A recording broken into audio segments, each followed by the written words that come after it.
Good evening. Good evening. My name is Bryce Stevenson, and I'm a student project manager at the Clark Forum for Contemporary Issues.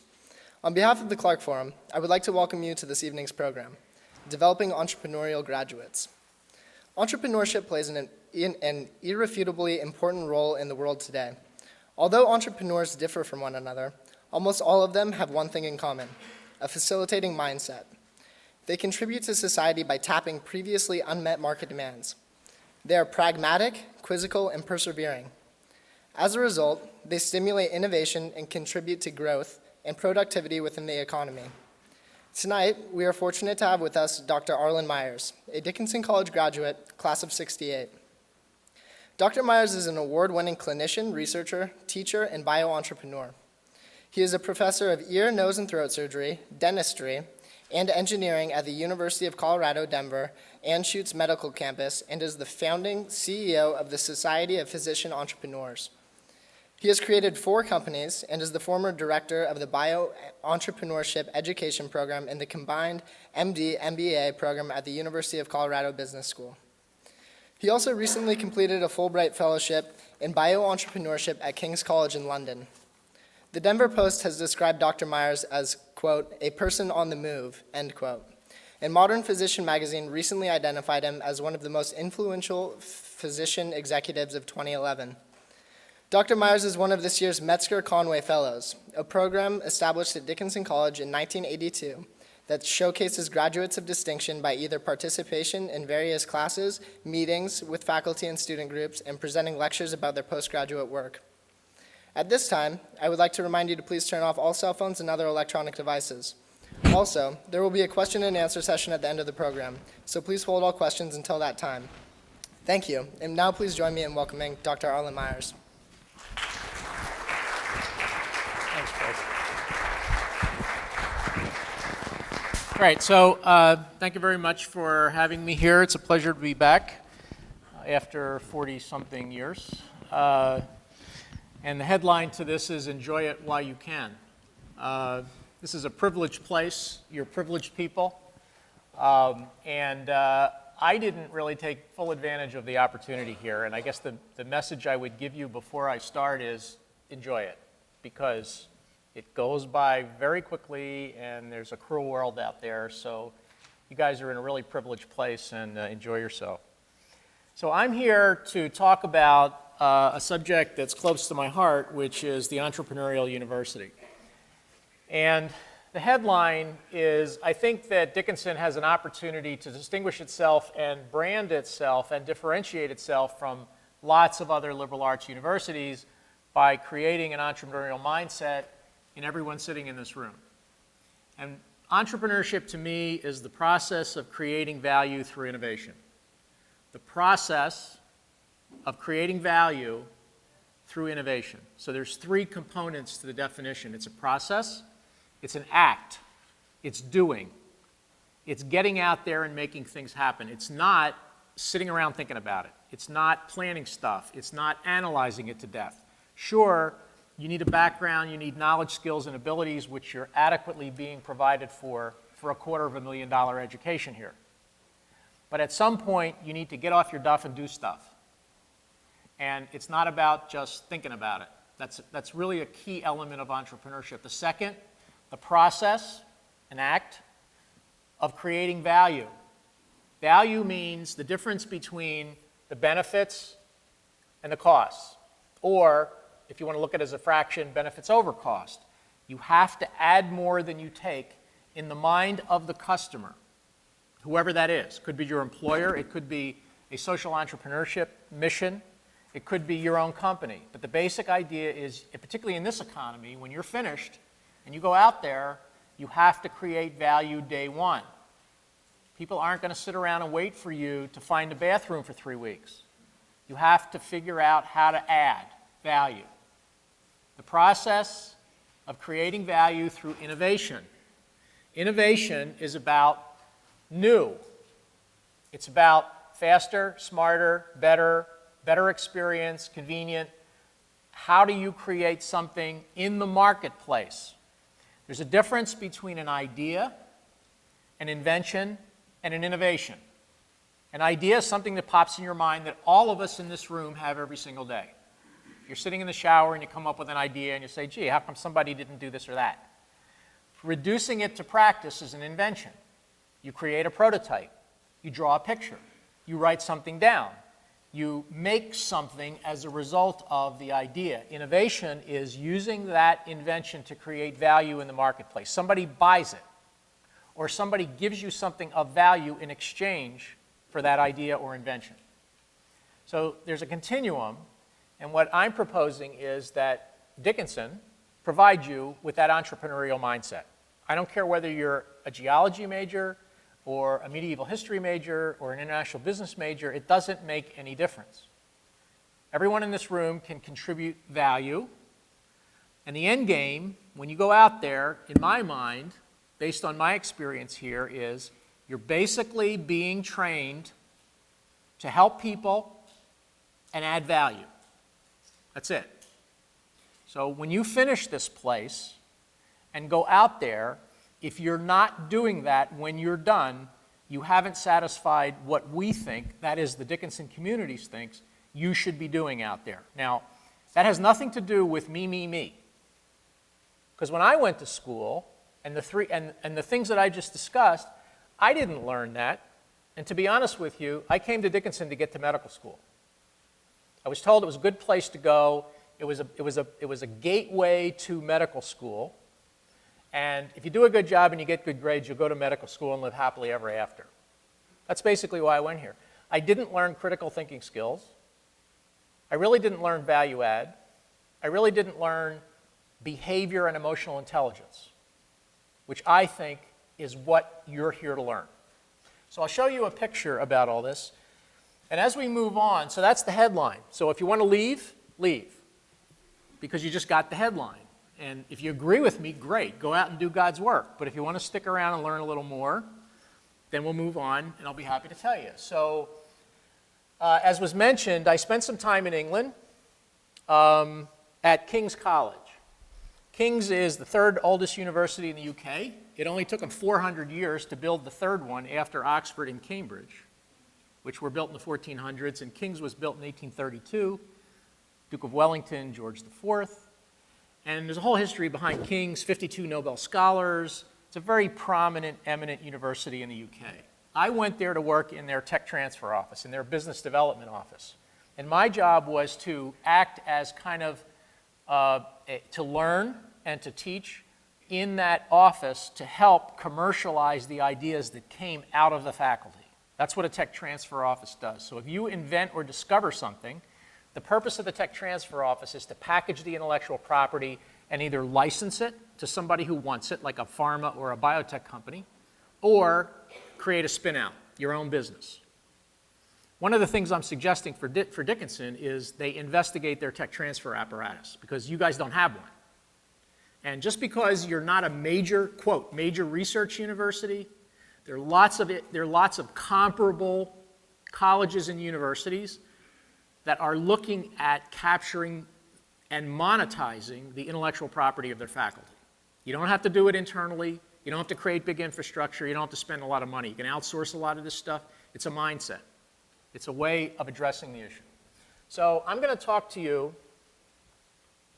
about my view of U.S. tech transfer as someone who has created companies within a university environment and as someone who assists other people in creating companies in an environment, whether it's academic or non-academic. I'm going to compare U.S. views with UK views, which I think are actually fairly interesting given the budgetary constraints, what's happened in the UK, 128 million pounds cut out of the budget, bunch of folks getting laid off in the UK public employee system, a la Wisconsin. A lot of comparables between what's going on in the UK and the realization that we're going to have to make some tough choices.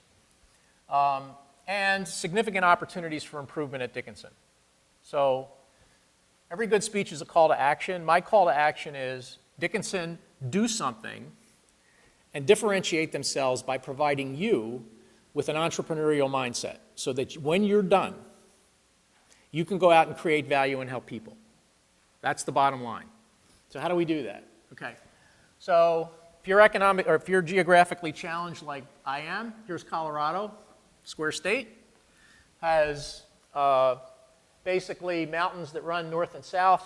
It's a really nice place to go. And I suggest you go there. Denver is located over here. The Front Range has about 85% of the population in Colorado. And this is a view out my front door of my fortunate place in the mountains. It's really a nice place. As compared to the EU, when I get over there, and when you look at biocluster, now a cluster is an economic development term which is basically a nexus or a connection of interested parties or stakeholders around a given industry, usually in a defined geographic area. So in my case, a biocluster would involve research and development academic institutions, industry, drug device diagnostics, health IT service platforms, service providers, investment people, lawyers, IP, marketing, that kind of stuff, and economic development agencies that are interested in creating a cluster of activity. Probably the most common cluster cited is Silicon Valley, IT cluster in Palo Alto, Hollywood, entertainment cluster, New York, financial cluster. And in the United States, essentially every state in the United States has a biocluster. Colorado happens to have a biocluster which encompasses about 400 companies, 200 device, 200 drug, significant economic engine for the state, and everybody's trying to get into the game because taxes, jobs, low pollution, high value-added jobs, et cetera. But we're competing with companies around the world, and England has, there are several major clusters in Europe. I was centered in London in the European biocluster. So King's College London is recognized as one of the top 25 universities in the world. As I said, it was founded in 1832.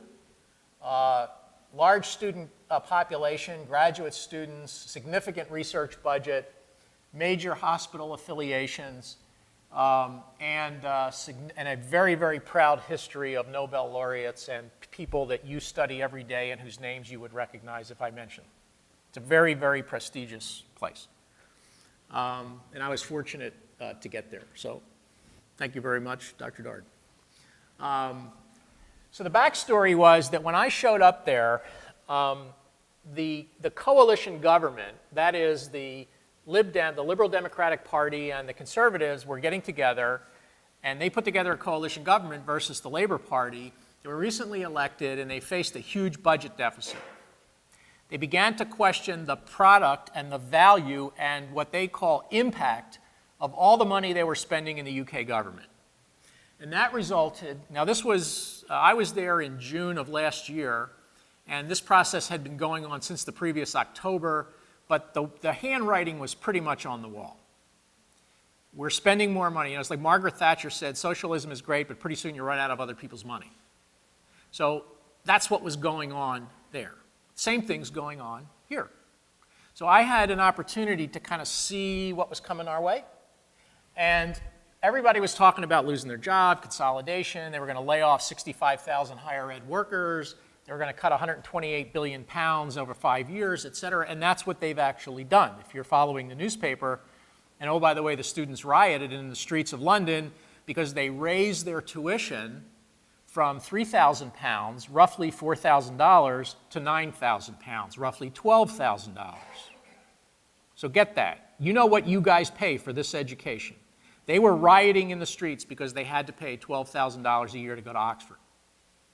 Now, of course, 1 in a bazillion got accepted to Oxford, but if you got there, you paid 9,000 pounds a year. All those things were going into account. So they were questioning accountability, impact, and they were saying, we want value. We're tired of putting money into the top of the funnel without any impact. We're tired of putting dollars into science projects that really aren't being converted into anything. And the same argument holds true in the United States. If you look at the number of really new drugs that have come out of the FDA, I think last year were 8. An enormous amount of money going into the research, R&D, biomedical infrastructure, research instruction. But because of a number of reasons, the actual innovation that comes out is relatively small. The biomedical innovation system in the United States is broken. And we're competing with Thailand, Singapore, Korea, China, India. And they're gradually catching up. You know, recently China became the second largest economy in the world behind us. Japan used to be. Who knows what's going to happen with Japan? But ultimately, when you graduate in the not too distant future, the likelihood is that China will surpass us, which is a problem because I'm counting on you guys to innovate us out of this deal. And unless Dickinson provides you with the knowledge, skills, and abilities to do that, we're not satisfying our mission, in my opinion. So I'm here to kind of give that message. Put entrepreneurship at the center of higher education, create the entrepreneurial college, and this is not about necessarily creating a business out of engineering and technical specialties. Everyone can create value. I don't care what your undergraduate major is, but it's a mindset. It's about understanding entrepreneurial behaviors, identifying problems, creative problem solving, and coming up with an idea that adds value to society or to people. And various universities have gone through various stages of development in this tech transfer entrepreneurial process. Some just focus on engineering and bioscience, basic science. Someone discovers something, you protect the intellectual property, you spin out a company or you license it, and that's it. And that's what most major research universities do. Take it to the next level. If you're a French major, I don't care if you're a geology major, a medieval history major, a French major, or an undergraduate biology major, you can all add value, which I think is what you should do. And it's up to university administration, and I'll get to this in a minute, about setting priorities, making it a strategic imperative, and creating the opportunities to drive this through the university. Another point, entrepreneurship is one element of innovation, and innovation is one element of global competitiveness. At a higher level, this conversation is about keeping the United States in its globally competitive position, which is deteriorating. And it's just not me saying it, it's the World Economic Forum, it's the OECD, it's the people who measure this stuff. And my concern is that we're not doing what we need to do to maintain our global competitiveness, particularly in bioscience. It could be in clean tech. I don't care whether it's aerospace, telecom, finance, whatever. We're facing a challenge. So it's up to you guys to make this happen. So if you look at so while I was there, the World Economic Forum, you know the Davos thing where all the big shots go, the US dropped to number 4 and the UK increased to number 12. And if you look at the countries that, Switzerland, you know, number 1 in global competitiveness, and these other countries, Singapore, these are the folks that you're competing against. These are the people sitting in chairs just like you today, except the 12-hour time difference, and across the international date line, that you're competing with. These are the folks that are going to compete for the same jobs you're looking for. So I want to give you the skills to beat them. And that's really what this conversation is about. If you look at the infrastructure of the cluster, it's not too dissimilar from what we experience in the United States. The nice thing about the UK, now of course the UK is a centralized country, you know, the UK basically is California, and we got all that other stuff to do. So we have states and federal government and all the differences in the political structure, but they have a central nervous system called the Technology Strategy Board that prioritizes investments in technology, including higher ed, which would be nice if we could do that. It would be nice to prioritize scarce resources and figure out where we're going to put our marbles. So that's one thing I learned over there. But they have this potpourri of acronyms just like we do. I mean, they have a million different bureaucracies and what they call quangos, quasi-governmental agencies that incidentally have been totally eliminated in the budget reorganization. So a lot of people have lost their jobs in England who used to work for the government, who used to work for higher ed. The question is, what do those folks do now? And they're all over from the people that sit in the tube stations to the guy who runs the tech transfer office. All those jobs are kind of on the block. So the message, one of the messages I want you to hear is, just because you have a high-powered Dickinson education doesn't mean you're entitled to a job. And if you look at the unemployment rates of highly skilled employed people around the world between 18 and 24, we're talking Libya, Syria, Kuwait, Abu Dhabi, etc. I mean, that's what's fueling what's going on in Northern Africa. A lot of highly educated, frustrated kids who aren't getting anywhere. And the same argument could be made in the United States. So how do we get out of this mess? My message to you is, if you want a job, create your own. Now, that doesn't mean that no one in this room is going to work for IBM or Samsung or Cisco or whatever, but my pitch is, you're safer creating your own business and carving out your own future than relying on somebody else to do it. The money, and everybody's interested in money, where does the money come from to fuel these businesses? The message is that as you create a business, it's like a relay race. You start something, somebody gives you money from a certain source. You take it to the next level, somebody gives you money from a different source. As the business grows, somebody gives you money from a different source. So it's a relay race depending on this TRL is technology readiness level. It's like how validated is your idea such that people are willing to give you the money to move it forward.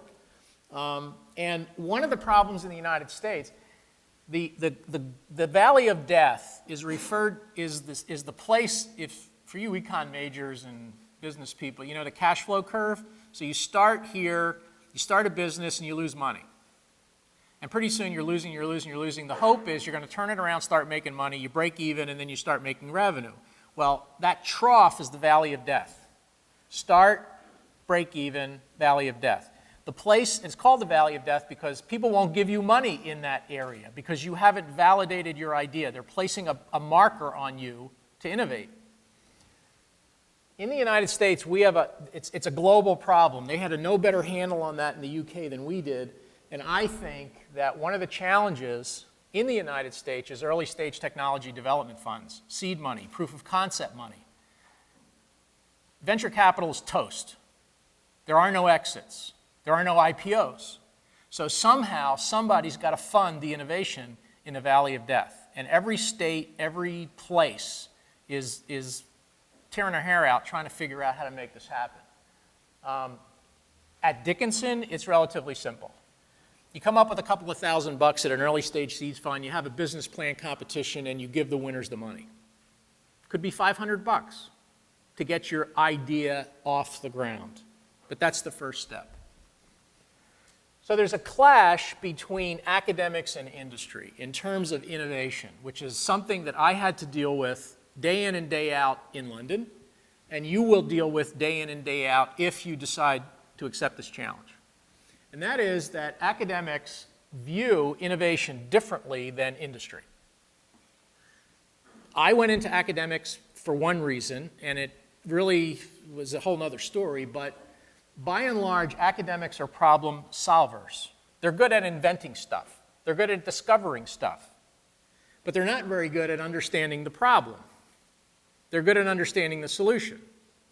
Industry, on the other hand, is all about understanding the problem because they understand that the value is in satisfying a large unmet need.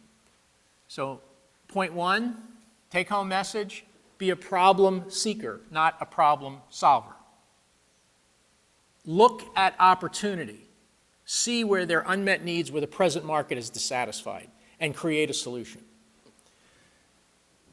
By and large, all these characteristics listed on the left, you're pretty much nodding your head and saying, yeah, I get it. I understand academic faculties. They're decentralized. Basically they get rewarded for scholarship, publication, grants, graduate students, the whole cycle of academic acknowledgement. But that's not what entrepreneurship and industry is about because, for example, people are rewarded for profits, not for scholarship. It's about being focused on getting a product to market as quickly as possible and generating product, contributing to the bottom line. Now, I spent the better part of 6 weeks talking to folks like you at King's. trying to convince them that what you are doing is not about science projects. It's about creating value. It's about adding something on the other end. And everyone in this room can do that. Now, so let's move on to academic entrepreneurship. As I said, it's the process of creating value through innovation. The process is active, not passive. Yes, you need to learn certain knowledge, skills, and abilities sitting in class and taking notes and taking tests. But at the end of the day, it's about doing something. It's about getting off your butt and going out there and making something happen. Whether it's taking a risk, whether it's throwing an idea out and seeing whether it sticks, it's about doing. It's an active endeavor. We talked about value. There are lots of ways to innovate. It could be a new process. It could be a new device. It could be a new way of doing something cheaper, smarter, faster, better experience, business model. There are infinite ways to innovate in every endeavor that you're presently involved with. Entrepreneurs are very good at bootstrapping, making things happen with very scarce resources. It's a key skill. The general truism is you don't buy it if you can rent it, and you don't rent it if you can steal it. You just get stuff together for like nothing and put things together to begin the process. Validate the idea, think big, start small, build on small successes so that you can leverage. Risk assessment and tolerance. Entrepreneurs are not risk takers. They're very good at assessing risk. They understand the pros and the cons, they understand the risk benefit, but they just don't go out and do wild, crazy things. They think about what's the risk benefit in what I'm doing, and they pursue the ones that seem to make the most sense. And as I said, there's multiple forms of innovation. Entrepreneurial universities, at a minimum, get the tech if you're a big research university, you have an engineering school and a medical school and a dental school, and you got all these folks inventing stuff, they get the tech transfer stuff right. I mean, every major research university in the United States has a robust tech transfer operation. But I want to go beyond that. I want to go beyond the technopreneurs. I want to engage social scientists, I want to engage humanities, I want to engage the non-technical specialties and get them in the game because I think they have something to contribute. The connected university. One thing I noticed about King's was, and it's a core element of entrepreneurial universities, is they're networked. In other words, they're internally networked and they're externally networked. So Dickinson, in your network, and I'm not talking about Facebook, I mean, if you're interested in an entrepreneurial endeavor, you should be able to identify who else on campus is in the game. Who else is interested in your idea, your problem, your solution? Who can contribute value to your idea? And typically, in any group, there's a numbers person, there's a concepts person, and there's a people person. In a team, so there's a quant person who loves the spreadsheets and the numbers and the quants and and then there's the kind of people person that's really good at marketing and creating, and then there's the leadership person. If you can identify those folks and put them in a team, and entrepreneurship is a contact team sport. It is not something you do on your own. You have to engage other people. So a key and a hallmark of entrepreneurial universities are those that have infrastructure that allows you to do that.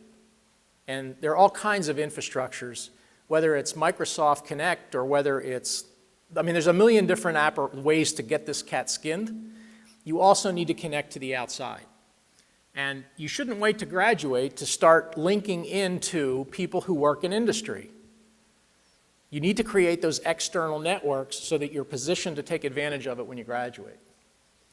And then there's the whole issue of measuring all of this. So at the end of the day, best case, you listen to what I have to say. You bought my pitch. We're going to do this. But how do I know I made any difference? You have to figure out a way to measure the outcomes of what you're achieving and get a reasonable handle on whether there's a decent return on investment. And there are ways of doing that too. So, what does an entrepreneurial university look like? What would Dickinson look like if it were an entrepreneurial college? They have a top-down driven strategy and vision. And I would tell you that if you ask 100 people what's innovation, everybody's got a different view. Because I did. I asked a bunch of folks at King's, what do you think innovation is? And I got 100 different answers.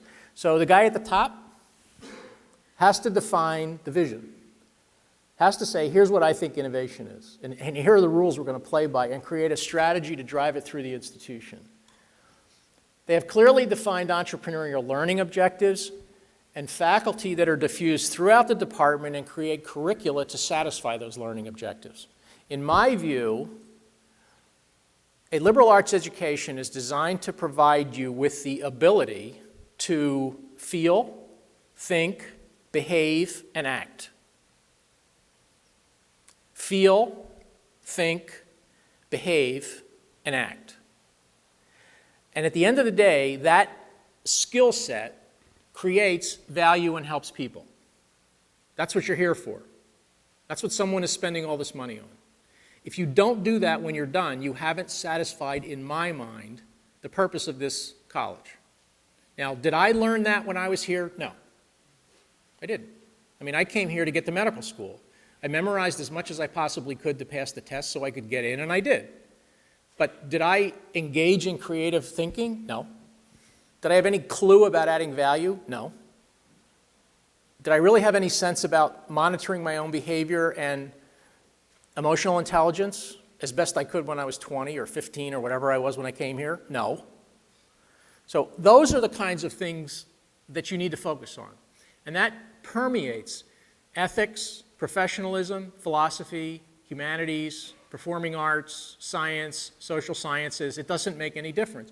All of those liberal arts subjects contribute to thinking, behaving, feeling, acting. So you need to ask yourself, am I doing that? Am I fulfilling the promise of this university, of this college? And if you're not, you haven't taken full advantage of this very privileged opportunity. Now, when you add the entrepreneurship piece, that then translates all that knowledge, skill, and ability into value. And I'll show you the paradigm in a minute. So and this is not about, you have to practice this stuff. So there needs to be an experiential learning component to the curriculum. You have to be able to go out and practice this stuff, make mistakes, learn from your mistakes, try stuff, fool around. It's a risk-free environment in college. And you can make as many mistakes as you want. That's the beauty of it. You're not going to get your head cut off. You just pick up yourself and you try something else. And the other thing I would tell you is that what I'm telling you is hazardous to your career health. And I have to thank Jim Rainey for this. He reminded me that, okay, Arlen, you're going to get up and proud, you're going to spread the religion and the gospel. You're going to tell all these people, go out and do God's work and do all this value and change the world and help people. People aren't going to like this. Your employer isn't going to like this. You're going to show up and say, this is really stupid. How come you don't do this and that and that? So the first day on the job, you're this huge pain in the ass. You think they're really going to like that? I don't think so. But you need to persist. You need to figure out the workaround. That's called getting older and getting smarter, to figure out a way to create the value despite the system. And then, of course, there needs to be, so why would anybody at a university faculty guy who's up to his eyeballs in courses and papers and meetings and whatever, why would they do this? Well, they won't, unless there's an incentive, resources, allocated time, clear objectives, performance measurements. All that stuff has to be in place to make this stuff happen. Was not in place at King's. And I remember kind of at the end of the 6-week experience, I asked to speak to the vice chancellor of King's, who is the president of the university. He's like the guy at the top. Because I wanted to debrief him on everything that I had learned and that I observed. And we had this conversation, and it turns out that the guy who runs King's College London is from New Jersey. He was like, I don't know, an hour from where I grew up and in Philly, and he did a Rhodes Scholarship and just never came home. And he went up through the academic hierarchies, a professor of medieval history or something like that, and became basically the big mocker at King's College London. So I'm telling them all this stuff, and I'm saying, here's what I think of your university. You've only been here 400 years, and I show up and I tell them what I think. I'm telling you the same thing. Now, it turns out that they've actually changed some things, and I think they've embraced, not because of me, but because it was intuitive to them that they needed to make a change. That's what I'm preaching. Academic industry open innovation collaborations, putting you in industry while you're in school, bringing industry people into the university to teach, bringing outside experience to you to teach, creating those external networks. Very important. And actually those knowledge transfer programs, which is what they're called, are much more developed, highly developed in England than I think they are in the United States. I don't think we would do a very good job of knowledge transfer in academics in the United States, et cetera, et cetera. So here I think are the key challenges. The way to make this happen, in my mind, is that the president of the university needs to articulate a clear vision of innovation and diffuse it through the college. This is going to happen. It's a strategic initiative of Dickinson. It's part of our strategic plan. It's a differentiator from us from Bennington and Amherst and, Wesleyan and all these other places that you're competing with. Because we do it better and we do it different and we add value. And oh, by the way, if you do this right, don't even think about getting an MBA. If you're an entrepreneur, you don't need it. Because we're going to provide you with the skills you need to do this and actually go out and do it, rather than waste another $100,000 in 2 years learning about, finance and accounting and, all this other business that has nothing to do with starting a business and actually adding value. So there needs to be then a strategy for innovation and implementing it, top down, bottom up. As the president of the university college knows, he just works here. The people who run this place are the faculty. And it has to be bottom up, top down in terms of him providing the resources to allow the faculty to succeed. There has to be a culture of innovation. There has to be an ecosystem. And another aside is that, so let's say we have 50 people in this room. My guess is that maybe 1% of you have, 10%, best case, have the stuff it takes to be an entrepreneur. You're just wired that way. The other 80%, 90%, you're not stupid. You wouldn't be here if you were, but you really don't have the stuff it takes to be an entrepreneur. The fortitude, the persistence, the optimism, the emotional intelligence skills, and that's okay. There's a room for you and there's a place in the world for you. But all I'm saying is that don't expect everyone to do this, and that's not what I'm preaching. I'm saying for the select few that are going to be able to do this and want to do this, create an ecosystem that allows them to thrive. It's the same true for doctors, it's the same for engineers, it's the same for scientists. I talk to 100 people, maybe 2 get it. I want to target those 2 and make them successful. And then there have to be these networks, internal, external networks. It's really critical. So entrepreneurial universities create an enabling institutional environment and an ecosystem. They engage stakeholders within and without the university. They develop entrepreneurial pedagogical approaches in teaching, learning, and support practices. Retention, development, and recruitment is key. So if you want to move forward with this agenda, you need to consider the next hire. If it's me, I hire a guy or a woman who's an international entrepreneurship, business international entrepreneurship expert. That's my next hire in the Department of International Business and Management.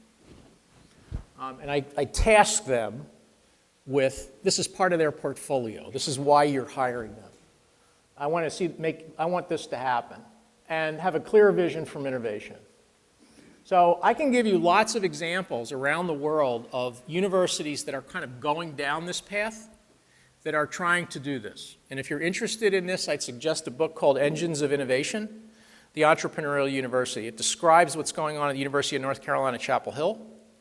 And there are places all over the place that are doing this. Now, in the very first slide that I showed you, the title slide, that glass building, That glass building is the Student Center for Innovation at the University of Maine. It's a place where students can fail in a risk-free environment. They go there to innovate. They collaborate. They work with people in a network. They try stuff. They throw the spaghetti against the wall and see what sticks. They have mentors. They have resources. They have money. And they try stuff, and that's what that building is about. That's what I'd like to see here. I'd like to see a really nice glass building with some Mr. Big Stuff's name on it, that gave $1 gazillion to build it, so that you guys can have a playpen and a place to play in a sandbox that's risk-free and create value. Wouldn't that be fun? Depending on, it doesn't make any difference what your major is. So I can compare Kings to Colorado and all these other things, but so at the end of the day, why should any of us really care? I mean, what's the point of all of this? Why should you do this? Or at least consider doing it?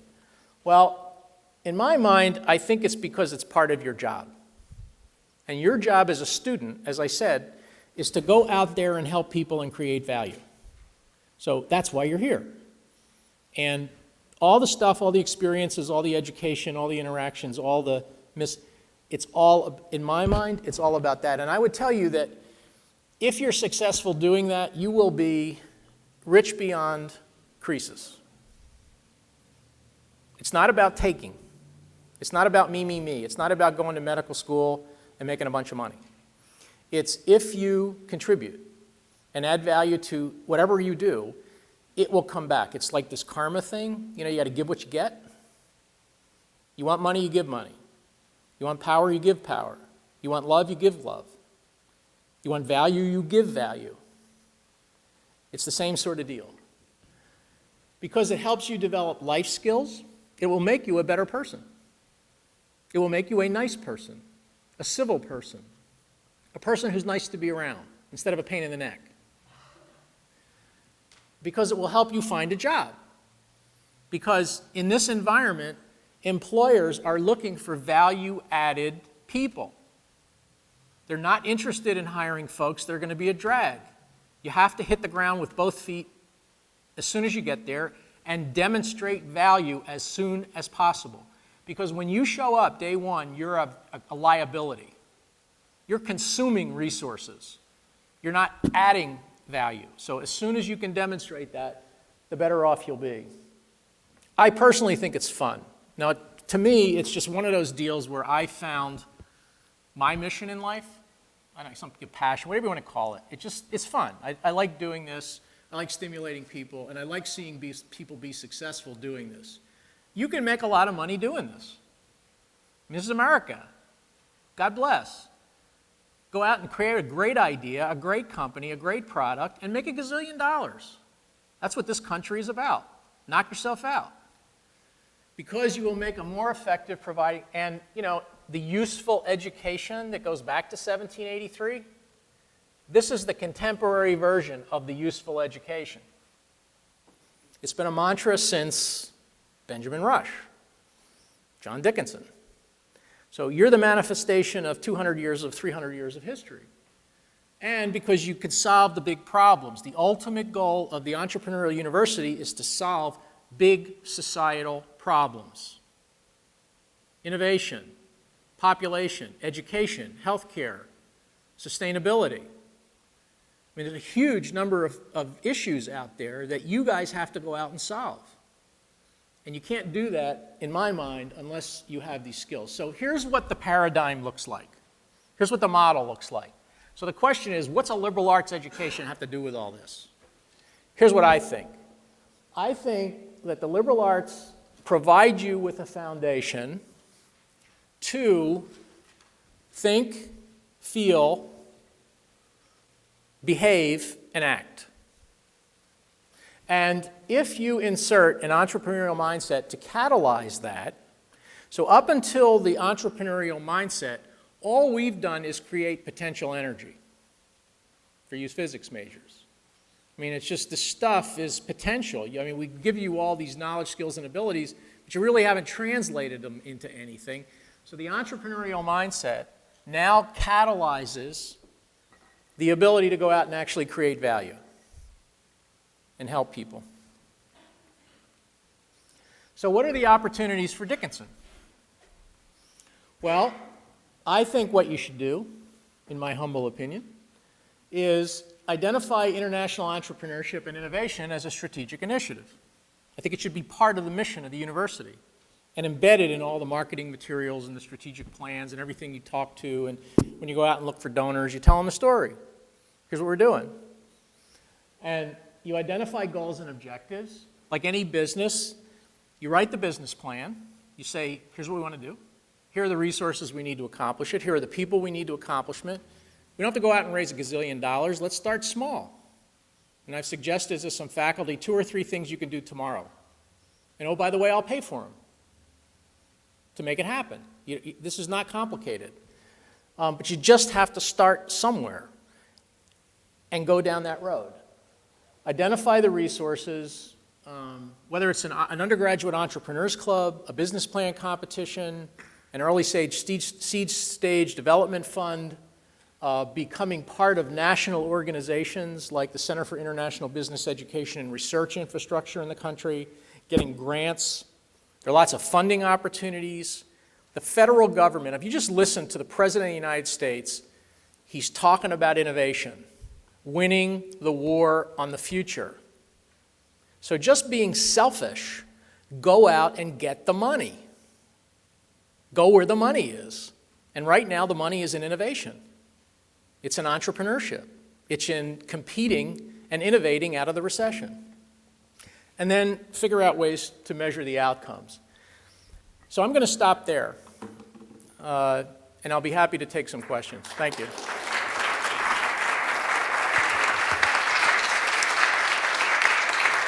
Before we begin the question and answer session, we just have a short presentation.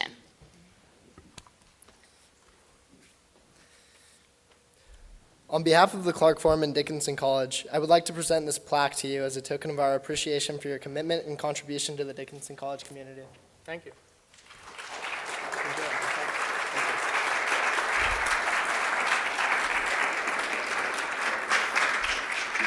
Usually they give me the first dollar bill. So I'm available, so I'll answer some questions. Yeah, and if you'll just wait for the microphone to reach you and make sure that you grab our attention, one of the mic runners, when you have a question, will come find you.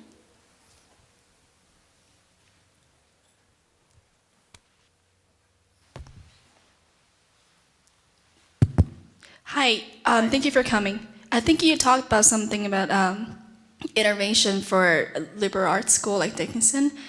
How costly it is to innovate and implement the resources and strategy from top to bottom? It's as costly or cheap, if you want to use that word, as you make it. This is not a cost-intensive endeavor. This is about political will. This is about putting a stake in the ground and saying, here's what we're going to do. And it's not going to cost a lot of money. I'm telling you that there are enough resources out there, and you have enough infrastructure here. You have enough existing entities and programs and infrastructure and people. All you have to do is kind of connect the dots and repackage it and maybe add some incremental elements that are not terribly expensive. This is about doing. This is not about spending. And my suggestion to you is do it. It's a low risk, at this point, a relatively low risk endeavor.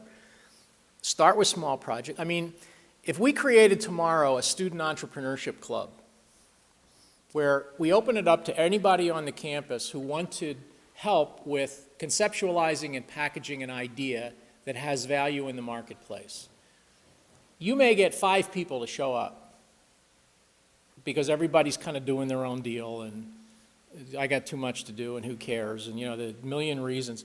Great. Focus on those 5 people. Create a success and leverage it. What did it cost you? I mean, that's how I would do it. For $300, you can join the National Collegiate Investors and Inventors Alliance. It's a national consortium of undergraduate entrepreneurship that basically delivers educational programming to Dickinson. It doesn't cost you anything. So the point is, the cost is not the issue. Is this something that you want to do? Do you see it as making sense, and then move forward? Does that answer a question?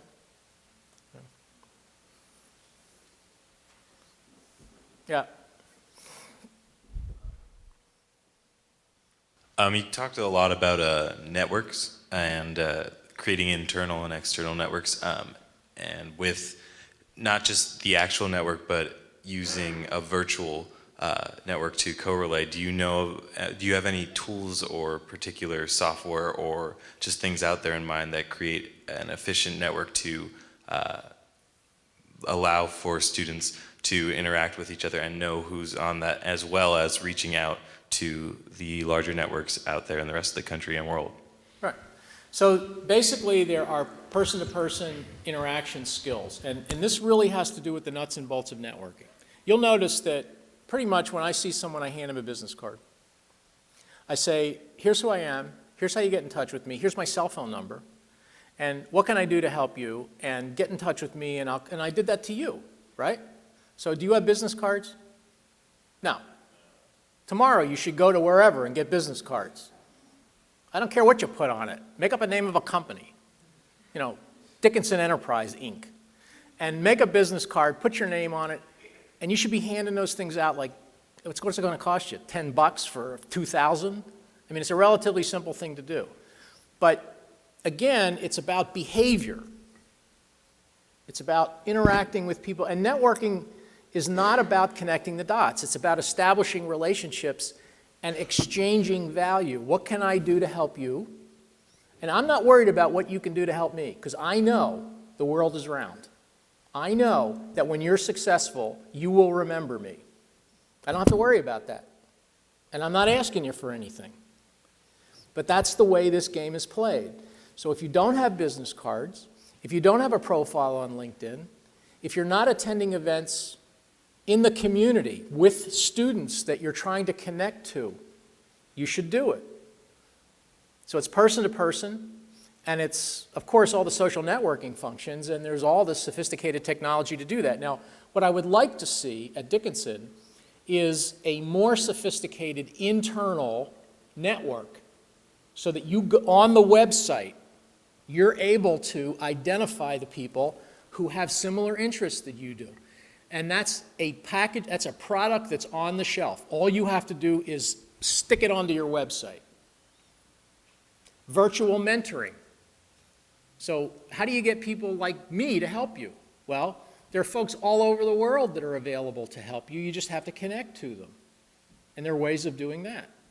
So that's kind of what I would do. And if you're thinking of putting together some idea or business, you need an executive summary of the business, not a business plan.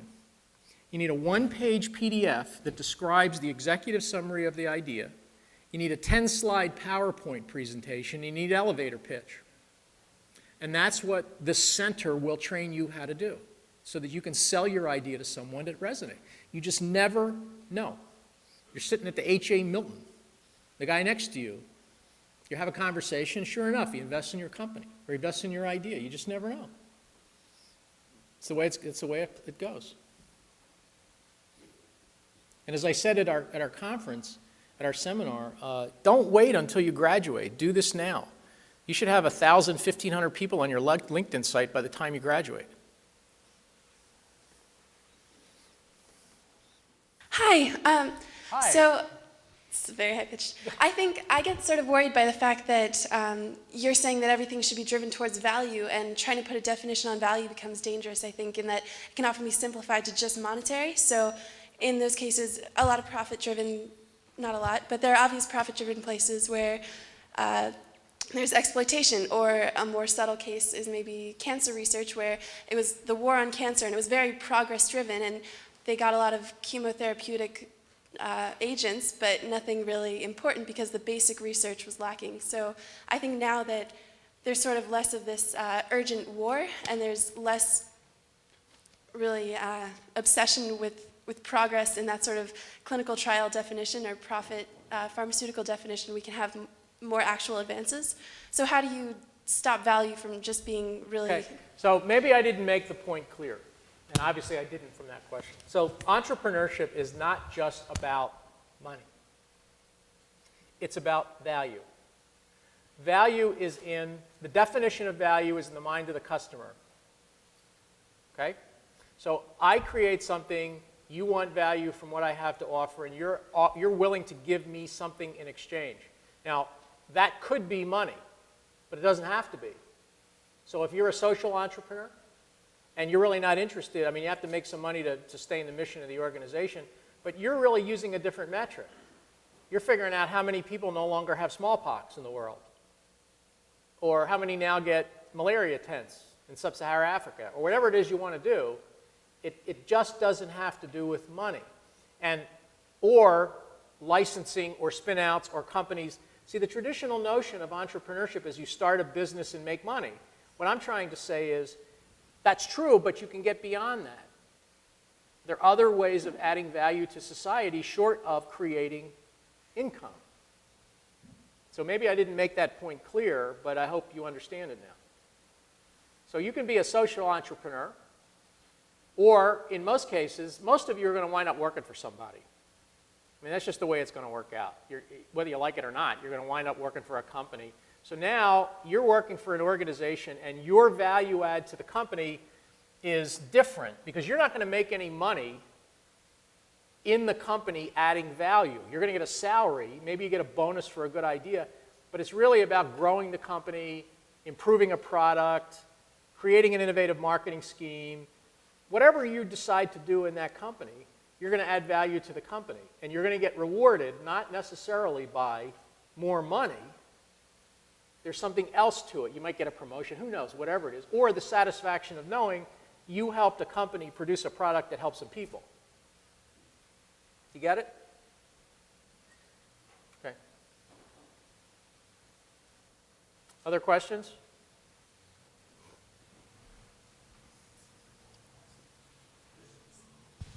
Hi. I was just wondering, I was just wondering, like, what you would give in terms of advice for us, like science students or students who haven't had any business classes. Right. And I have no concept of business, like, whatsoever. Right. But, you know, but say we do have ideas, like, Right. besides getting in touch with people, do you have any other advice? Yes, I have a very specific suggestion. So at Colorado, to address that unmet need, I teach a course at the University of Colorado called Introduction to Life Science Technology Commercialization. How to get a life science idea to market. That's what I'd suggest they start teaching here. Now, the good news is you don't have to reinvent that. That's what the NCIAA does. So and that's what I did at King's. We had a day-long seminar. It's called a bio boot camp. And you get all the science majors and engineering or undergraduate tech majors that are interested. Could be geology, any technical side. Usually this appeals to that, but you could take anybody from the university. And you give them a soup to nuts one-day intro to here's what life science technology commercialization looks like. If you're interested in this, we can give you the graduate course. There's an advanced invention to venture one-day symposium. So there are all kinds of educational, resource, money things available to help someone like you who discovers something in the biology building. And if you want to, but the university has to be able to support you. They have to package, you have to disclose the invention. They have to be able to process and protect it. There's a whole deal with the intellectual property because guess what? You don't own the invention. They do. So you have to assign the rights to the intellectual property to the university so they can monetize it. Now, there has to be something in it for you, but that's how this game is played. So that's what I would do.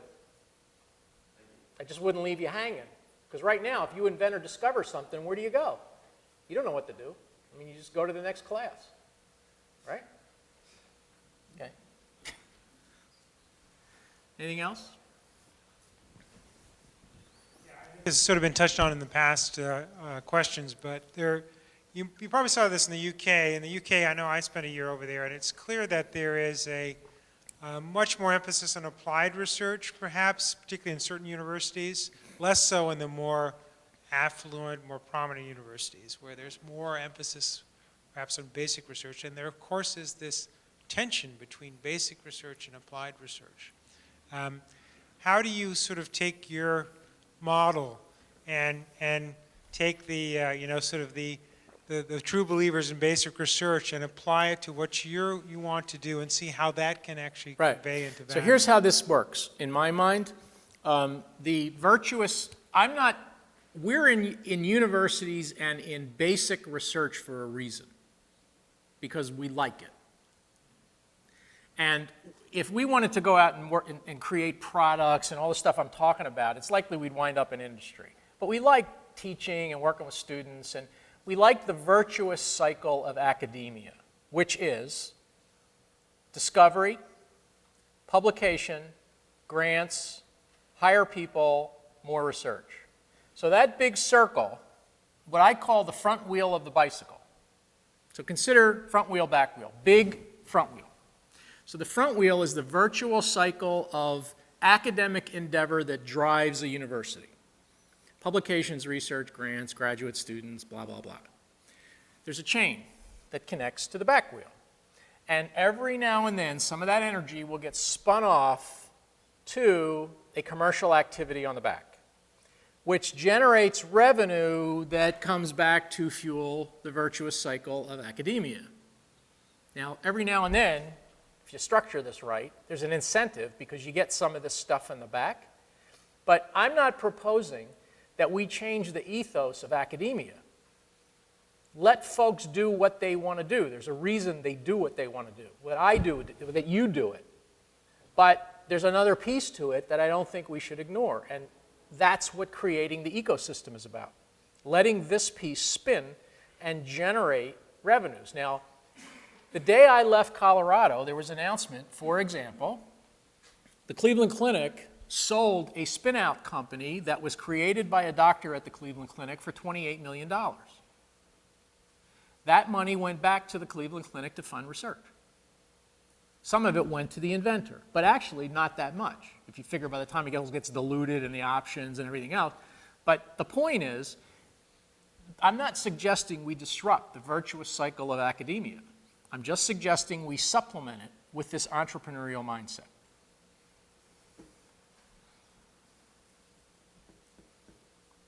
Anything else?